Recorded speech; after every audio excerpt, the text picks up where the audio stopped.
রাজ্যের পর্যটন শিল্পকে উন্নত করতে বিভিন্ন কর্মসূচি হাতে নিয়ে চলছে পর্যটন দপ্তর। ফলে বছর বছর বাড়ছে পর্যটকের সংখ্যা।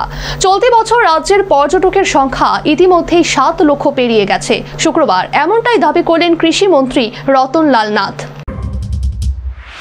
রাজ্য পর্যটনের প্রচারে জম্পুই পাহাড়ের ভাঙ্গন মাঠে শুক্রবার থেকে শুরু হলো ইউনিটি প্রোমো ফেস্ট 2025-এর চতুর্থ পর্ব। অনুষ্ঠানে বক্তব্য রাখতে গিয়ে এই দিন কৃষিমন্ত্রী রতনলাল নাথ দাবি করেন, রাজ্যে পর্যটন শিল্পের উন্নয়নে সরকারের বিভিন্ন কর্মসূচিগুলির কারণে দিন দিন উন্নতি হচ্ছে পর্যটন শিল্পের। ফলে পর্যটকদের মধ্যে ত্রিপুরা নিয়ে বাড়ছে আগ্রহ। এই দিন অনুষ্ঠানে তিনি তথ্য দিয়ে জানান, 2016 থেকে 17 সালে রাজ্যে মোট 4,19,860 জন পর্যটক এসেছিলেন, যার মধ্যে 3,80,578 জন দেশি এবং 39,229 জন বিদেশি পর্যটক। 2024 থেকে 25 সালে এই সংখ্যা বেড়ে দাঁড়িয়েছে 7,07,173, যার মধ্যে 6,27,705 জন দেশি এবং 79,468 জন বিদেশি পর্যটক।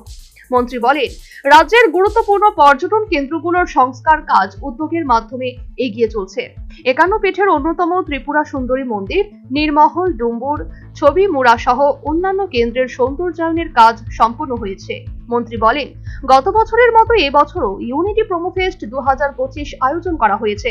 নারকেল কুঞ্জ, বিলোনিয়া, উদয়পুর, জম্পুই পাহাড় এবং নির্মল সহ 6টি প্রধান পর্যটন কেন্দ্রে বৃহত্তর আকারে এই উৎসব শুরু হয়েছে। শেষ পর্ব অনুষ্ঠিত হবে আগরতলার স্বামী বিবেকানন্দ স্টেডিয়ামে একটি বর্ণাঢ্য সাংস্কৃতিক অনুষ্ঠানের মধ্য দিয়ে। মন্ত্রী জানান, প্রোমো ফেস্ট মূলত একটি পর্যটন উদ্যোগ, যার লক্ষ্য ত্রিপুরা পর্যটন শিল্পকে বিকশিত করা। Bureau report, news vanguard.